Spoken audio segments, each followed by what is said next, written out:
मरियम नवाज बामुकाबला फैसल वाडा। हो क्या रहा है? फैसल वाडा की पेशन गोइयां अक्सर ठीक होती हैं, लेकिन अब मरियम के हवाले से जो पेशन गोइयां उस पर चीहो पुकार शुरू हो गई है नून लीग के अंदर से। तो क्या लड़ाई किसी और तरफ तो नहीं जा रही? ये आपको आज कप्तान ने भी एक ऐसा बयान जारी कर दिया जिसने कई लोगों के रोंगटे खड़े करवा दिए। बहुत सी खबरें हैं आज। सदर आरिफ अलवी एक और छक्का लगाने की तैयारी में है। दिन थोड़े हैं, दिन 2 से 3 है। सदर आरिफ अलवी एक बड़ा छक्का लगाने की तैयारी में है। वो बड़ा छक्का क्या होगा ये आपको बताइए। अडयाला जेल का कैदी 804 बाजी फिर ले गया। किस तरह, क्या बाजी ले गया, ये आपको बताएंगे। बिलावल भुट्टो जरदारी को वजीर बनना पड़ेगा, हुक्म आ गया। कहां से, ये आपको बताएंगे।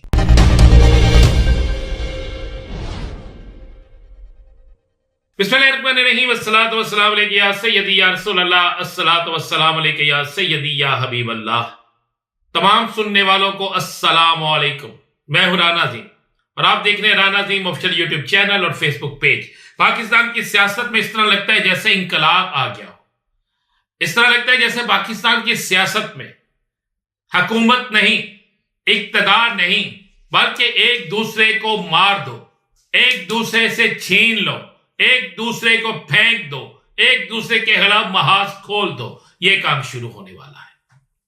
आज बिलावल भुट्टो जरदारी ने इस तरह तकरीर की जिस तरह इलेक्शन के अंदर वो मियां नवाज शरीफ के खिलाफ तकरीर करते थे और बाद में उसी मियां नवाज शरीफ की जमात का साथ देने का ऐलान कर दिया। आज इसी तरह उन्होंने आरिफ अलवी साहब के खिलाफ बड़ी धुआंधार सी गुफ्तगू फरमाई।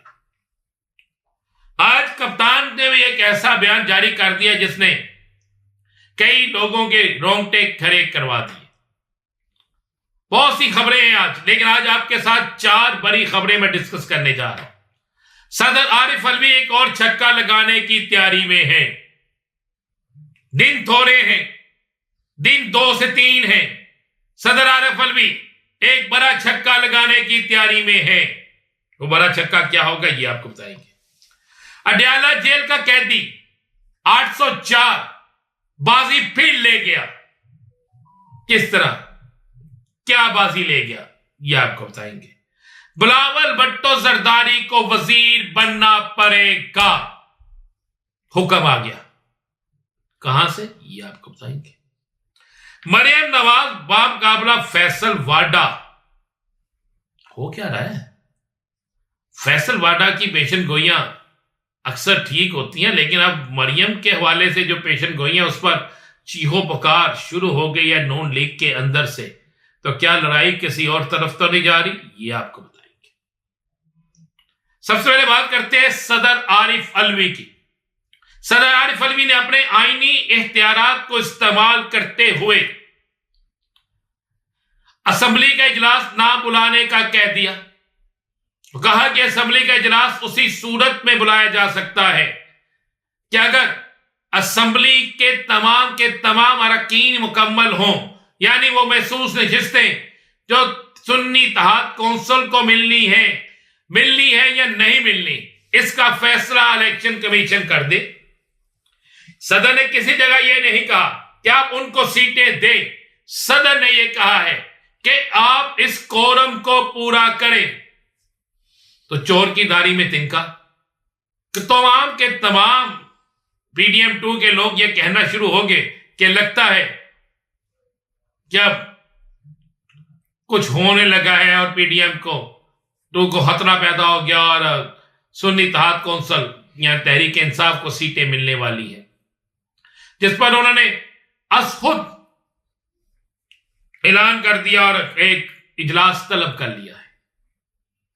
इजलास तो तलब कर लिया है, लेकिन शायद उन्हें यह इल्म नहीं है या इल्म है तो उसके उस सफात को नहीं पा रहे।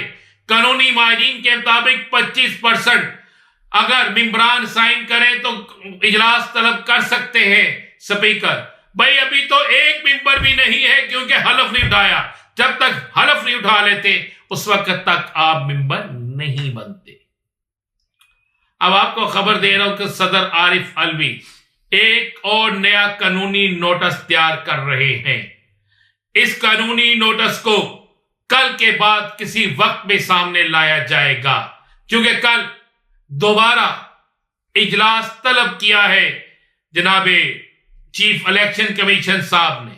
उस इजलास में फैसला होना है महसूस नशिस्तों के हवाले से।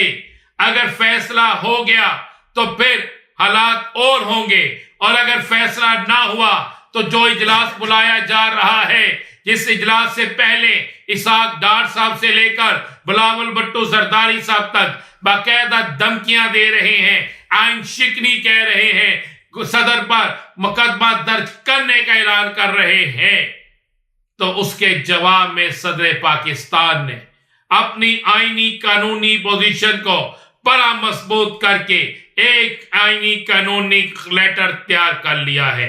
जो लेटर आईनी कानूनी लेटर जो है ये एक और बड़ा छक्का होगा, और इस छक्के के बाद कई जमातों के छक्के छूट जाएंगे,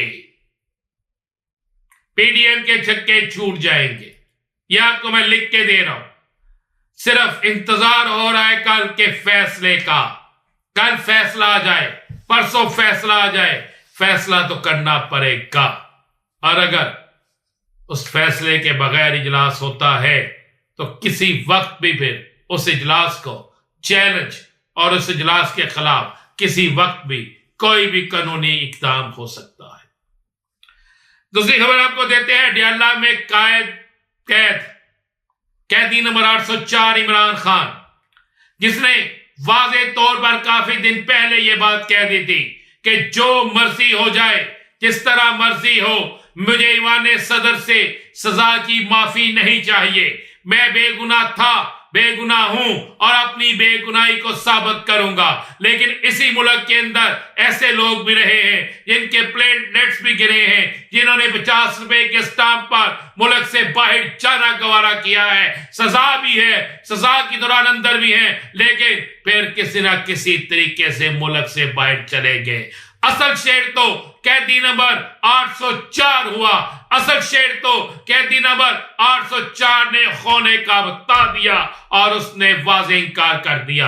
आज भी जब उन पर फर्द जुर्म आयद की गई तो उन्होंने कहा, उनसे पूछा गया कि आप इससे इख्तलाफ करते हैं या आप इसको मानते हैं, तो उन्होंने मुस्कुराते हुए कहा, मुझे पता है मैंने क्या कहना है। आप केस को शुरू करें, मैं आपको इसका जवाब दूंगा, मैं दलाइल दूंगा, मैं साबित करूंगा क्या हां से क्या झूठ और क्या सच है। और कैदी नंबर 804 आज फिर जीत गया।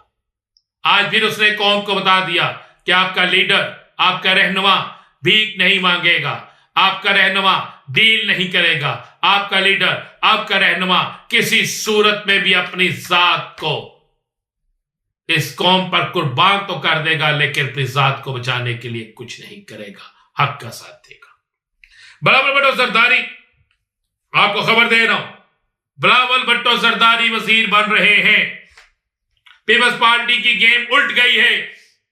पीपल्स पार्टी जो गेम कर रही थी कि हम अपना सदर बना लें, अपना चेयरमैन सेनेट बनवा लें, अपना किसी जगह गवर्नर लगा लें, किसी जगह फलां कर लें और उसके बाद सारा अमल कानून लीग पर फेंक दे। एक ऐसा हुक्मनामा जारी हुआ है जिस एक ऐसी गेम पर गई है जिसके बाद आसफ अली जरदारी और बिलावल भुट्टो को हर सूरत में पीपल्स पार्टी के वजीर बनाना पड़ेंगे। बिलावल भुट्टो वजीर बनने जा रहे हैं। मरियम नवाज और फैसल वाडा में एक बड़ी चबलक शुरू हो गई। चबलक क्या, फैसल वाडा जब भी कल फैसल वाडा ने कहा कि 98 वोटों से जीतने वाली मरियम नवाज को वज़ीर आला बना दिया गया, अल्लाह पंजाब की खैर करे। आज पूरी मुस्लिम लीग नून जो है, उस्मा बहारी समेत तमाम मुस्लिम लीग नून जो है इस तरह गरजे बरसे हैं, इस तरह लगा है जैसे उनके तोपों का रुख सारा फैसल वाडा की तरफ है। लेकिन फैसल वाडा जो बात करता है उसमें कहीं ना कहीं हकीकत होती है। लगता है कुछ काम बनने वाला है। इजाजत दीजिए, अल्लाह।